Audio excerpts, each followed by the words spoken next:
Hello दोस्तों, आप सभी को प्रभु यीशु मसीह के नाम में जय मसीह की, परमेश्वर के नाम की स्तुति और महिमा हो। फिर से मैं आप सभी का स्वागत करता हूं हमारे एक और नए वीडियो में।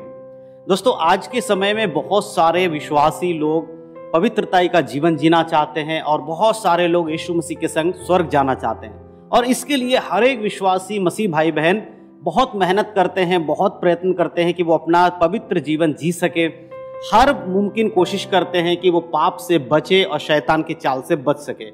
इसके कारण वो अपने जीवन के हर एक पहलू को जांचते हैं, देखते हैं, लेकिन कई बार आप चूक जाते हैं अपने पवित्रताई का जीवन जीने से।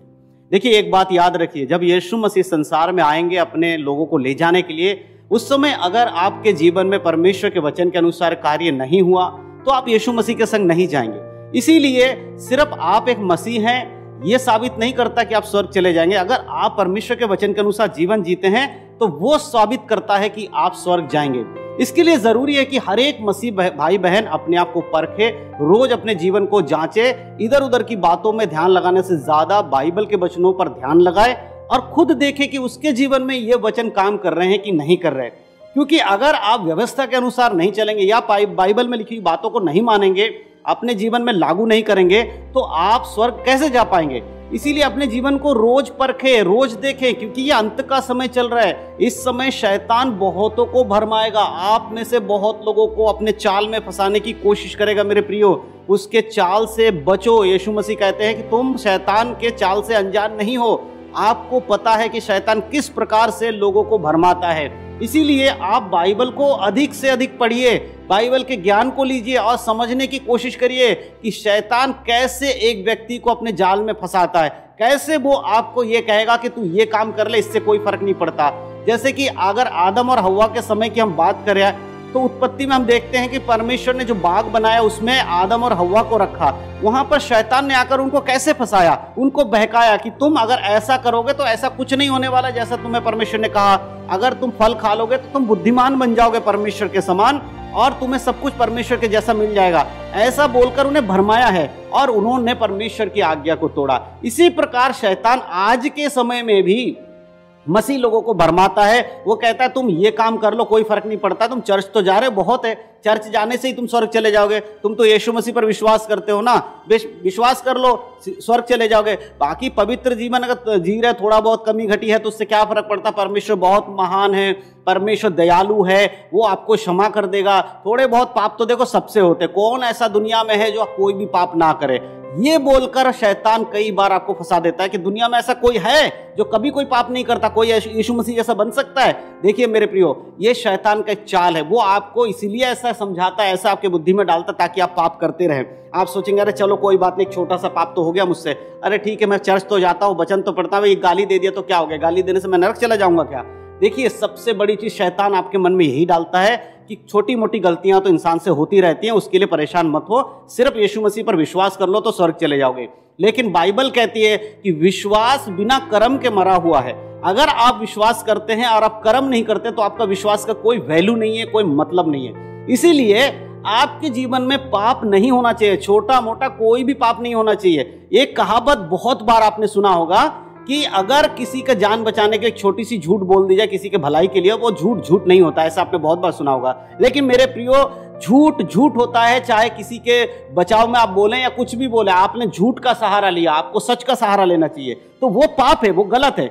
उसी प्रकार हमें समझना होगा कि जब हम परमेश्वर के वचन में चलते हैं, यीशु मसीह के वचन में चलते हैं, अगर आप सारे काम अच्छे कर रहे हैं, बहुत कुछ अच्छा कर रहे हैं, लेकिन अचानक से आप एक गलती कर देते हैं, आपको पता होना चाहिए, बाइबल बताती है कि वो एक गलती आपके सारे अच्छे कामों को भी बर्बाद कर देती है। जी हाँ दोस्तों, अगर हम बाइबल के वचन को पढ़ते हैं तब हमें साफ रीति से समझ में आता है। याकूब की पत्री उसका 2 अध्याय 10 आयत में इस प्रकार से लिखा है, क्योंकि जो कोई सारी व्यवस्था का पालन करता है परंतु एक ही बात में चूक जाए तो वह सब बातों में दोषी ठहर चुका। साफ रीति से कहता है कि आप अगर संपूर्ण व्यवस्था का पालन कर रहे हैं, सारी बातों को मान रहे हैं, आप हत्या नहीं करते, आप चोरी नहीं करते, आप व्यभिचार नहीं करते, ऐसे बहुत सारी चीजें आप नहीं कर रहे हैं, लेकिन आप झूठ बोलते हैं, आप गाली देते हैं, याद रखिए कि आपने जितने काम नहीं किए आप उन सब में भी दोषी ठहरेंगे, क्योंकि आप एक भी जगह चूक नहीं सकते। परमेश्वर का वचन कहता है कि तू पूरा पवित्र बन, जैसे मैं पवित्र हूं तुम भी पवित्र बनो। बहुत सारी शिक्षाएं आज के समय में, बहुत सारे चर्च ऐसे हैं, बहुत सारे पास्टर और बहुत सारे प्रचारक ऐसे प्रचार करते हैं कि परमेश्वर दयालु है, आप पाप करिए, गलती से हो जाता है, आप परमेश्वर के पास आइए, घुटने टेकिए, माफी मांगिए, आपके पाप क्षमा हो जाएंगे। बिल्कुल सही एक बात मैं आपको बताना चाहता हूं, अगर आप अनजाने में आपने कोई पाप किया है या यीशु मसीह को ग्रहण करने से पहले आपने कोई पाप किया है, आप परमेश्वर के पास आएंगे, क्षमा मांगेंगे, परमेश्वर आपको क्षमा कर देगा। लेकिन अगर आप जानबूझकर पाप करते हैं और बार बार क्षमा मिलने के बाद भी पाप करते हैं, उसका क्षमा नहीं मिलेगा, आपको याद रखिए। इसीलिए ऐसी शिक्षाओं से दूर रहिए जो ये सिखाते हैं कि अगर गलती से पाप कर रहे हो तो आप बार बार पाप करते रहो और आकर अपने पापों के प्रति क्षमा मांगो। बहुत सारे यूट्यूब चैनल हैं, बहुत सारे यूट्यूब पर ऐसे वीडियोस आते हैं, बहुत सारे बड़े बड़े चैनल मैं बता रहा हूं जो ये बात प्रचार करते हैं। मैंने खुद सुना है कि हम दिन भर पाप करते हैं, हम सुबह से लेकर शाम तक पाप करते रहते हैं, आइए हम शाम का प्रार्थना करेंगे और हम परमेश्वर से अपने पापों के प्रति माफी मांगेंगे। रोज ऐसे वीडियोस आते हैं, रोज ऐसे प्रार्थना करते हैं। आप एक बात बताइए, आपने सुबह पाप किया, शाम को क्षमा मांग लिया, फिर अगले दिन भी आप यही काम दोहरा रहे हैं, इसका मतलब आपके जीवन से पाप खत्म नहीं हुआ, आपने यीशु मसीह पर विश्वास ही नहीं किया। आप रोज पाप करते हैं, रोज शाम को आकर माफी मांग लेते हैं। एक दारू पीने वाले व्यक्ति के हिसाब से हम बात करते हैं, भाई दिन भर दारू नहीं पीऊंगा मैं, कोई बात नहीं, लेकिन शाम को मैं पी लूंगा, ऐसा नहीं होता है, समझ गए। इसीलिए पाप अगर आप छोड़ दें तो दोबारा नहीं करना। यीशु मसीह ने बहुत सारे लोगों को चेतावनी दिया था।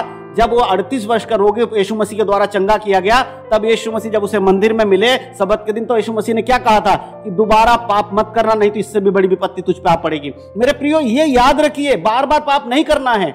जो बार बार पाप करके क्षमा मांगते उसको क्षमा नहीं मिल रहा है, वो अपने जीवन में सिर्फ पाप को बढ़ा रहा है और ऐसा करके वो अपने लिए अनंत काल का जीवन नहीं, अनंत काल की मृत्यु खरीद रहा है। याद रखिए मेरे प्रियो की परमेश्वर का वचन कहता है कि तू सारी व्यवस्था को भी मानता रहे, यार एक में भी चूक जाएगा तू सब में दोषी ठहरेगा। और आगे 11 आयत में लिखा है, इसीलिए कि जिसने ये कहा तू व्यभिचार ना करना, उसी ने यह भी कहा तू हत्या ना करना।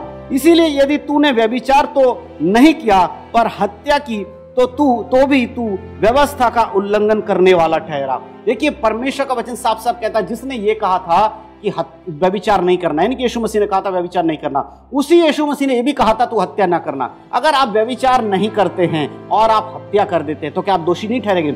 आप नॉर्मल सी चीज सोचिए कि आप चर्च जाते हैं, आप एक अच्छे विश्वासी हैं, माँ अपने आप को अच्छे मानते हैं, लेकिन आप घर पे जब आते हैं तो आपका जो जीवन है वो अन्य जातियों के जैसा, आप घर पे आकर गाली गलौज करते हैं, लड़ाई झगड़ा करते हैं, तू मैं करते हैं, चुगली करते हैं, तो क्या आप चर्च जाकर अपने आप को धर्मी बना पाएंगे? बिल्कुल नहीं बना पाएंगे। इसीलिए परमेश्वर का वचन कहता है कि बाइबल के अकॉर्डिंग जीना बहुत जरूरी है।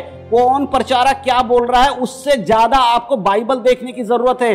जो आज मैं आपको बोल रहा हूं अगर ये भी बाइबल के अनुसार है तो ही आपको करना है। इसीलिए खुद बाइबल पढ़िए, खुद डिसाइड करिए आपका जीवन कहां है, क्योंकि आपका आत्मिक जीवन ही आपको स्वर्ग ले जा सकता है। संसारिक बातों में अगर आप मन लगाएंगे, यीशु मसीह का आगमन जब होगा तब आप उसके संग स्वर्ग में नहीं जाएंगे। इस बात को याद रखिए। आज बहुत सारे लोग आपको चिन्ह और चमत्कार की बातें बोलकर आपके मन को तसल्ली दे सकते हैं, आपको बहला फुसला सकते हैं, लेकिन मेरे प्रियो सच्चा वचन, सच्चा परमेश्वर का वचन यही कहता है कि जैसे परमेश्वर पवित्र है वैसे ही हम भी पवित्र बने, अन्यथा हम यीशु के संग स्वर्ग कैसे जा पाएंगे? मेरे प्रियो आज अपने आप को जांचिए, अपने जीवन को जांचिए, क्योंकि यीशु मसीह का आगमन बहुत शीघ्र है। उससे पहले खुद को जांच लीजिए, कमी घटिए, क्षमा मांगिए, दोबारा पाप नहीं करना है।